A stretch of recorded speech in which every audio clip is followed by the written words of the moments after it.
A day with me ng isang probinsyana na nakapagtrabaho dito sa Japan. So for today's video mga be ay sasagutin nga natin yung mga nagme-message sa akin sa messenger kung paano nga ba mag-apply ng factory worker dito sa Japan. Although hindi lang naman factory worker ang trabaho dito sa Japan, 1 year and 3 months nang working dito sa Japan at the age of 23 ay nabigyan ako ng pagkakataon na makapagtrabaho sa bansang ito. Usually 20 to 30 years old ang tinatanggap ni Japan pero kapag feeling mo hindi ka qualified sa age ay marami namang bansa ang tatanggap sa'yo.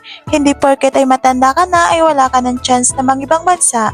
Sipagan nyo lang mag-apply at mag-abang ng hiring. Kasi kung para yan sa'yo, ay ibibigay sa'yo yan. Dito nga pala ako nag-apply sa Prudential Agency. Diyan kayo titingin sa Facebook page nila kung ano ang hiring nila at nakalagay din doon kung ano ang qualification na kailangan nila. Halimbawa kung with or without tattoo, college graduate or undergraduate, kung meron din bang height or weight requirements, male or female ba yung hiring nila, or with or without experience ba ang hinahanap nila. Lahat yun B ay nakalagay doon sa Facebook page nila kaya i-check nyo palagi kung pasok ba kayo sa qualification nila kaya mag-apply na kayo dito. Ang height ko pala ay 5 flat mga B pero alam nyo may mas mababa pa sa akin na andito na ngayon sa Japan kaya sinasabi ko sa inyo kung para sa inyo talaga yan ay ibibigay yan kung hindi naman siguro baka para sa akin ka.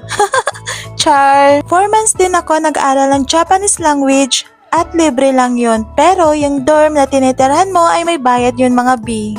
Kaya kailangan mo talagang maghanda ng pera. At kahit anong religion pa kayo mga B ay wala namang discrimination dito kaya go mag-apply ka na. Kung malabo naman ang iyong mga mata ay okay lang yan kasi dito pwede kang gumamit ng salamin. Kung tinatanong nyo din mga B kung may placement fee ba dito, ang masasagot ka ay wala. Yung plane ticket na papunta dito sa Japan ay libre at ang pag-uwi mo ng Pilipinas, libre pa din yun. Naalala ko nung nag-apply ako, nakatira ako sa Valenzuela tapos yung agency ay nasa Las Piñas. Alas 10 pa lang ng gabi ay nagbiyahe na ako noon. Wala akong tulog hanggang sa magdamag kasi yung call time daw is 4 or 5 dapat ay andun na. At nung in-interview na nga ako ni employer B, wala akong tulog, sobrang antok na at gutom na ako noon. And here I am! Worth it lahat ang hirap, hindi nga madali kaya magbaon kayo ng lakas ng loob.